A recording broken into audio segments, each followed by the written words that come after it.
Hello and welcome to Marketing Edge on TV, Nigerians' leading initiative in the business of brand management and the management of brand business.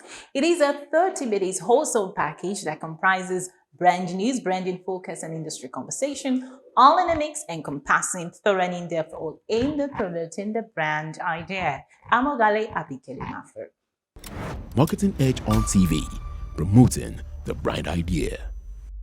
Good to have you back. First, the Marketing Edge on TV is brand news where we bring you the latest occurrences around brands and in the field of advertising, marketing, and communication in Nigeria and around the world.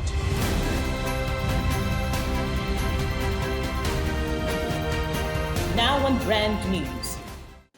In furtherance of its mandate to ensure strict adherence to the Advertising Code of Practice, the Advertising Regulatory Council of Nigeria, ALCON, has disclosed that it vetted and approved a total of 7,492 adverts in 2022 as part of efforts to deepen the operationalization of the new advertising law. The details of this report was made available to Marketing Edge by the EPES Advertising Regulatory Agency. According to the agency, investigation is ongoing to ascertain those brands and agencies that contravened the Advertising Standards of Practice ISOP law last year. It added that it would not be able to give a precise number of defaulters until the investigation is concluded. Recall that the EPES Regulatory Agency recently unveiled the new advertising law, which aims to reposition the advertising industry for growth by eliminating practices that have stifled the business and practice of the profession in the country. Latest industry report has revealed that the e-commerce sector of the Nigerian economy is expected to peak at $9.02 billion in 2023, with an annual growth rate of 11.74%, resulting in a projected market volume of $14.06 billion by 2027.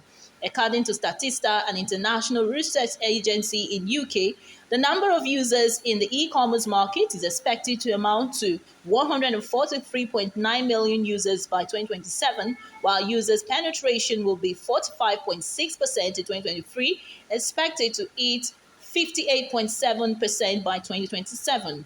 It adds that the average revenue per user is expected to amount to $89.02 billion. Nigeria is the 38th largest market for e-commerce with a revenue of $7.6 billion in 2021, placing it ahead of Pakistan and behind Finland. Nigeria is even expected to outperform the global average of 10%, having a yearly growth rate of 12% between 2021 and 2025. To consolidate on existing efforts to reposition the marketing profession in Nigeria, the National Institute of Marketing of Nigeria (NIMN) has announced strategic initiatives and framework for the year 2023 in line with plans to erect a paradigm shift that will improve the marketability of the profession as well as set it up par with best global standards. The President and Chairman of Council, National Institute of Marketing of Nigeria (NIMN), Mr. Idoriang Enang, unveiled its plans for the institute at a town hall meeting held virtually. The NIMN boss revealed that to bridge the knowledge gap of professionals and facilitate cross-pollination of ideas, the institute will be partnering with the Chartered Institute of Marketing (CIM), Alin Real, an international professional body, and the Advertising Regulatory Council of Nigeria (ALCON) this year. He added that the next administrative year will be anchored on four strategic priorities, which are increasing the institute marketability, generating sustainable revenue, making systemic and driving organizational change, and getting the best of marketing professionals. As part of efforts to further entrench itself as a thought leader in the integrated marketing communications industry, leading brand-centric marketing and advertising publication Marketing Edge has concluded a two-day intensive training program tagged Fireside Conversation with a renewed resolve and commitment to expand the frontiers of advertising and marketing communications in Nigeria and around the globe. The two-day event, which held at the corporate head office of the company in Ikeja, Lagos, had an impressive lineup of highly cerebral marketing and advertising professionals who spoke on the themes building cutting-edge and competitive strategies, keeping up with the latest trends in a fast-paced world, and prioritizing social responsibility, integrating sustainability within business strategy. The renowned marketing professionals gave critical review of the future of the business as well as how the company can reposition itself to optimize the current realities and trends of the future. I think the most important feature that we need is flexibility, knowing that the world is changing very fast, and so we need to be nimble enough to be able to adapt as it happens. So that if we're not rigid, once we are flexible, means we are open to learning, we're open to changes, we're open to shifts. You need to have the right structure per, what you want to achieve. When there's a good structure, there's good planning, there is good strategic approach, there is, business continuity. And, these things are very vital to, sustaining businesses. I clearly think that professionals in marketing edge would up their game, would look at the landscape as professionals and then see what the evolutionary trends are, and see how they fit into it for the future. And in the IMC space generally, I believe that professionals generally know that before now, the space was get kept. But right now, there's a decentralization of the space. Even though this has allowed for more charlatans in the space, but we can attest to the fact that the space has become open and decentralized, and the entry barriers have been taken off. So, which means that every professional in the marketing space would need to sit tight, up their game, upskill, learn new technologies, learn evolving technologies, and how to use them, and how to use them better their work. Yes, we have an avalanche of technology and new products, MarTech and SaaS within the space. However, everything should revolve around the consumer. So I think to retain that competitive advantage, we should focus on how we can better understand the consumer, their daily lives, and then yes, if we are then infusing technology, how we can utilize technology to 10x create an immersive, more creatively, immersive and interactive experiences for them. Well, that was brand news. Next is branding focus after this break. Esther, you're late again. Esther? She's a wandering light in the darkness. She's beautiful. Oh, she's a superstar. Morning, Esther. She never let her mama down. She's beautiful. She know the fear. She know they ever got a hand for her. No phones at the table, please. Oh, Esther? oh. I love you too. So Got everything? Don't forget I'll pick you at 4. I love you. Airtel, the smartphone network. Marketing Edge on TV, promoting the bright idea.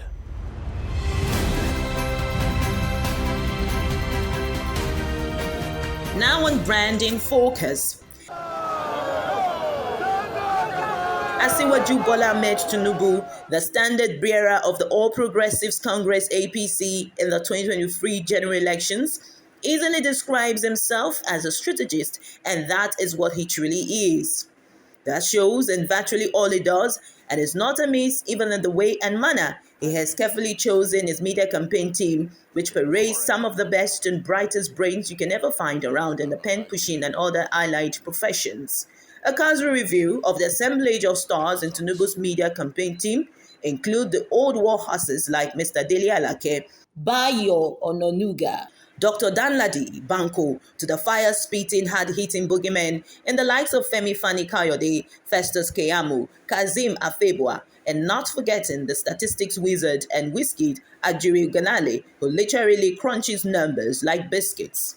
We have other badass writers like Malam Lare Issa Onilu, Ransatu Musawa, Kende Bamigbeton, and not forgetting the likes of Modibo Kawu, Mohammed Bulama, Shehu Olufemi White, and many more who are praised online and offline, shunning out reports after reports, either in the form of agenda setting, rebooters, and sometimes just going on a charmed offensive, as the case may be, and other to respond to false narratives, thrift columnists, just to mention a few.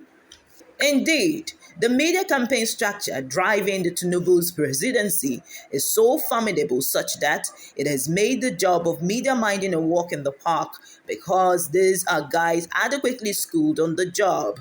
Unlike other candidates with ragtag contraption who are praised as media managers, Tinubu parades a team of intellectuals who are schooled in the act of diplomacy, legalese, and officialese. Expectedly, anyone who as much as crosses their path cannot withstand or sustain the attacks for much longer, as the examples of Arise TV and This Day have shown. When the television station and the newspaper, both two major stables under Prince Undoka Obiagbena's media empire, began what observers described as orchestrated campaign of calumny against Tinubu, they got their come-up appearances as the Tinubu media campaign team unleashed some of the most lethal, acerbic responses to wither down their influence before a truce was reached. Are you still in doubt as to whether Tinubu is a master strategist? Indeed, only a master strategist can see the future even 20 years from now. Little wonder Tinubu worked in earnest to cut the media, investing his time and resources because he has always believed in the power of the media to shape thoughts and opinions. Well, that was Branding Focus. Next is Industry Conversation, where we have interactions with distinguished personalities in the business of brand management. Well, this week we will be continuing on the conversation we started last week with the Managing Director of Starco Media Perspectives, Mr. Jude Oja, after this break. Every day, life presents hopes, dreams, and challenges. Challenges that can become successes with a little help. Because a little help can empower you to go from despair to celebration. A little help can keep you going until the race is won.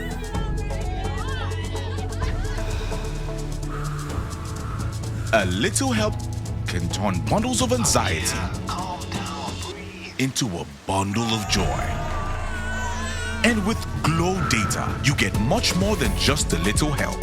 You get the biggest data deals in town to make every day glow with small wins and big wins. Dial *777# to select your Glow Data plan. Marketing Edge on TV, promoting the bright idea.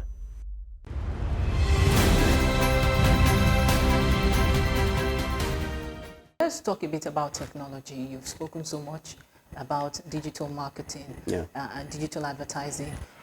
We see that there's a lot of innovation out there that media practitioners as yourself can exploit for greater advantage for, for the clients as well. So what are those technologies that you have, come across over the years? Especially last year, we saw some mind-blowing innovations. So can you identify some of them and how media practitioners hope to harness them this year? Okay, one of them is the correlation between experiential and conversion. I'll explain. A lot of times you see that some FMCGs, for example, are attributing their sales, 30-40% of their sales to online sales, through online. It's no longer brick and mortar. So what they do is they have a series of experiential activities in the course of the year that they actually use, they blend it with their online e-commerce marketing. So they incentivize consumers, but they kind of certainly mandate you to go through e-commerce in terms of purchases. So they are introducing you to their e-commerce channel, hoping to now make you become a permanent e-commerce purchase consumer. Because the beauty about e-commerce is that they don't have to spend all of those monies in marketing communications to get you on, because that's one innovation I've seen, that people should now bother more about conversion as against awareness and engagement, because those ones are very expensive. Conversion may be expensive, but there is direct value for money. In terms of return on investment is much more, right? That's one. Two is I'm beginning to see how brands are beginning to have what one of my colleagues call, premium mass marketing, right? What I mean is this. The bulk of the consumer today are in the mass market, yes. right? 133 of our population is multidimensional poverty. So the mass still constitute the biggest segmentation, which means that for you to really survive as a brand, you have to have a share of that mass. Market. Good. But that mass they don't want to remain mass. They're aspirational. Oh, yes. Do you understand? So how do you make them feel? How do you make them feel special and make them begin to see themselves as, consumers of luxury brands, even when they are using their mass market budgets to get it? That's another innovation people need to tap into. I'll give you an example. I saw a 5, is it 5? Because I think it was 15 naira pizza on Nigerian traffic. That's smart. Between 50 naira or 100 naira. Pizza. Pizza. Interesting. It's still pizza. It's called pizza. So the point is, you're making this guy eat something that is probably not in his pay grade, because he needs to walk into a big shop and it's very expensive. But he can just in his commuter bus pay 50 or 100 naira and eat what? Pizza. The feeling for him that he's eating what the big guys eat is innovation. How do we scale this? Brands need to see how they need to scale this, because if we continue this way, that bracket is going to keep growing. And the question is, what then is the future of luxury brands in a market like this? So let's talk about the series of regulations being introduced by the Advertiser Regulatory Council of Nigeria, ALCON, and the impact on your business. What would you say? For me, the first one is the payment terms. 120, sometimes you hear 180, the industry cannot grow like that, right? And why sometimes it becomes emotional for me is, it's easier when you are not on the hot seat, right? But all of these brands, as you take them off the shelf, you pay for it, right? Most of these global brands in other markets, they do 30 days. Some of them, they prepay, all right? So I think at some point, it was like, we're just taking very unwise advantage of a wrong setup, right? But thank God that, ALCON has not only, been able to do this, but it also put up a framework that ensures that it can be enforced, if we begin to see a deliberate frustration of the thing. Because agencies will definitely, it's either they die or they cut short, they cut corners. At the end of the day, the industry will suffer. So for me, I think it's something we have benefited as an agency, because some of our clients are very good-spirited clients, to be honest. Right? But what we did was to make a deliberate case in presenting that policy to them, all right? And we presented it to their global team in conjunction with the local team. So it was easy for the local team to ask for the implementation locally, because they also cannot do it all by themselves. They need the local guys to see the need to do it. So we benefited, all right? I think most of the big ones start commencing from this year, right, for us. So that has been good. There are some that have come with mixed feelings, all right? I also have some concerns. But what I do is I have the right channel, all right, to pass my views, right? I pass my views, and I've also communicated to them that, look, maybe we need to be more collaborative, all right? Push these things out there for checks, for, double checking and before you release, so that at the end of the day, people don't question it so much. But I think all in all, the train has left the station. The train cannot continue to be there. If not, the engine will not completely. So what do you expect to see this year? I expect to see a renaissance in our industry, powered by the younger demography. I really looking up for that. I want to see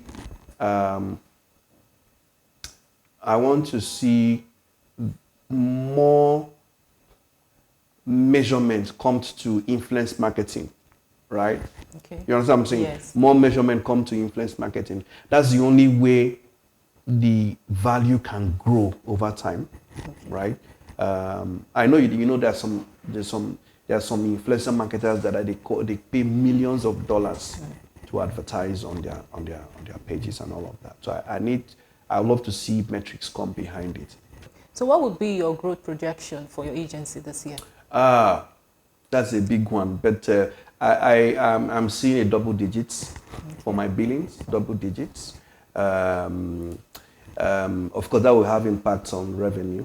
Of course, again, we may not be able to keep the costs year on year the same because we just talked about inflation. So you need to look at some other things that will probably inch your cost, your OPEX a little bit higher. All right, but all in all, maybe double digits PBT too. I hope so. I hope to see that too. So what are you doing to position the agency to achieve this projection? For me, I say it again and again, it's a blend between traditional and digital, right? We started off as traditional agency some years back, but today it's a crossroad for us. What I mean a crossroad is that it's a perfect blend of traditional and digital, because see, none of them is going to die, and none of them on its own can survive and meet your objectives. The only thing you need to is to master how to blend them well to meet the consumer, because the consumer is watching traditional media, is watching digital.